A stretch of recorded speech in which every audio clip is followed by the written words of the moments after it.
భరత్ గారు చెప్పండి. ఇప్పుడు శ్రవణ్ అన్న చెప్పినట్టు కోర్టుల్లో పెండింగ్ లో ఉంది, గవర్నర్ గారు రిజెక్ట్ చేయలేదు, రాష్ట్రపతి దగ్గర పెండింగ్ ఉంది.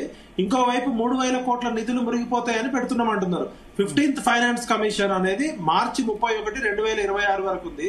రాష్ట్ర ప్రభుత్వము 816 రూపాయలు, కేంద్ర ప్రభుత్వం 816 రూపాయలు ఇవ్వాలి. కేంద్ర ప్రభుత్వం ఇచ్చే నిధులు ప్రతి గ్రామంలో ఓటర్ కి 816 రూపాయలు అంటే 3,000 కోట్ల రూపాయలు.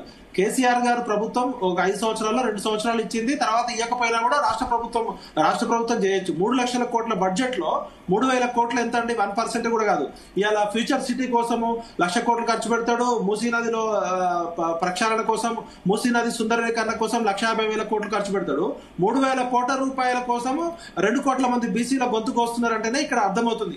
ఇంకా 4 నెలల సమయం ఉండగా ఎందుకు ఇంకా పార్లమెంట్ లో పెట్టొచ్చు, కోర్టుల్లో పెద్ద లాయర్లను పెట్టి ఫైనల్ గా సుప్రీంకోర్టు ఒప్పుకోకపోతే, లేకపోతే పార్లమెంట్ లో బిల్లు కాకపోతే అప్పుడు బీజేపీని కూడా దోషిగా పెట్టొచ్చు. అసలు బీజేపీ దగ్గరికి, బడేబాయి దగ్గరికి ఎందుకు తీసుకోవాలి అఖిల పక్షాన్ని? ఎందుకు ఈ డ్రామా చేస్తాడు? రేవంత్ రెడ్డి పూర్తిగా బీసీల ద్రోహిగా నిలిచిపోతాడు. ఇది మరొక సామాజిక విప్లవానికి దారితీస్తుందని చెప్తున్నాడు స్పష్టంగా. శ్రవణ్ గారు ఒక్క నిమిషం. జస్టిస్ ఈశ్వరయ్య గారు ఒక్క నిమిషం ఇంటర్వ్యూ అవుతారు. ఈశ్వరయ్య గారు, సో హైకోర్టులో ఏమైనా ఛాన్స్ ఉందా సార్ ఫైనల్ జడ్జిమెంట్ లో? మీరైతే లీగల్ గా అయితే కష్టం ఇప్పుడున్న పరిస్థితిలో అని చెప్తున్నారు. నా లాస్ట్ హైకోర్టులో స్టే ఇవ్వడానికి ఛాన్స్ ఉంది. అది ఎట్లా ఛాన్స్ ఉందో నేను ఇప్పుడు చెప్తాను. అందరు ఆశ్చర్యపోయారు. ఇది ఏంటంటే యాక్చువల్ గా నేను రేపు 3 గంటలకు లేచి 6 గంటలకు ఫ్లైట్ కి వెళ్ళాలి. అందుకని నేను మాట్లాడి మీరందరూ అనుమతితో నేను విత్డ్రా చేసుకుంటాను భరత్ గారు. ఓకే, అందుకని నేను చెప్పిన తర్వాత మీరు ప్రశ్నలు అడగండి. ఈ 42% రిజర్వేషన్స్ అనేది మరి మాకు డిమాండ్ ఉందా లేదా, ఎడ్యుకేషన్ చేసినామా చేయలేదా అది వేరు. మనకి 34% రిజర్వేషన్స్ మాత్రం 1994 నుంచి 2017 వరకు అనుభవించిన బ్యాక్వర్డ్ క్లాసెస్ 34% కంటిన్యూగా. వేసిన తర్వాత వాళ్ళ ఎలక్షన్స్ గెలవాలని, మళ్ళీ ఆయనకు ఓటుకు నోటు కూడా తప్పు లేదని సమర్థించుకున్న మన రేవంత్ రెడ్డి గారు పిసిసి ప్రెసిడెంట్ గా ఉండి, నేను ఆయన హామీలు ఇస్తే బీసీలు నమ్మరని మా బీసీ ముఖ్యమంత్రిని కర్ణాటక తీసుకొచ్చి ఆయన నోట పలికించినాడు ఇవన్నీ హామీలు. ఏది 42% మీరు వింటున్నారా భరత్ గారు? వింటున్నా చెప్పండి.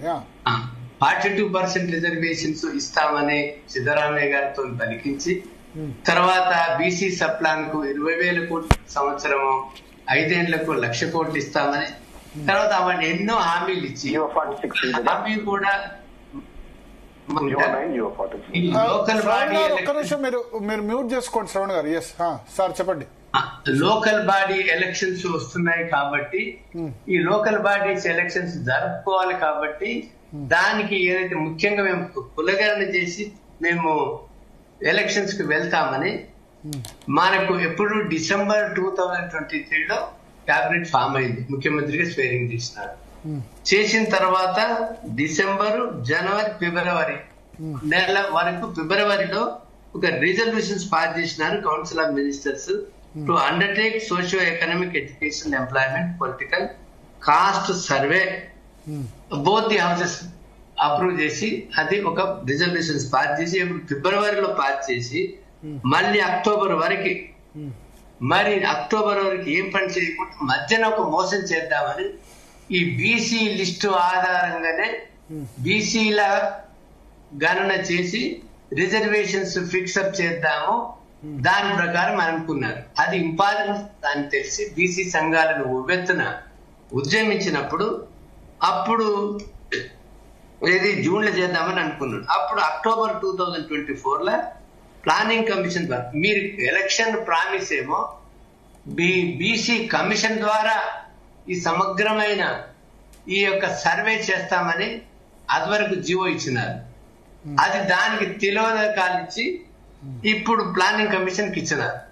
ప్లానింగ్ కమిషన్ కి ఇచ్చినప్పుడు ఏది అక్టోబర్ 10, 2024 నాడు to conduct the socio economic, education, political survey చేయడానికి వాళ్ళకి ఇచ్చినారు.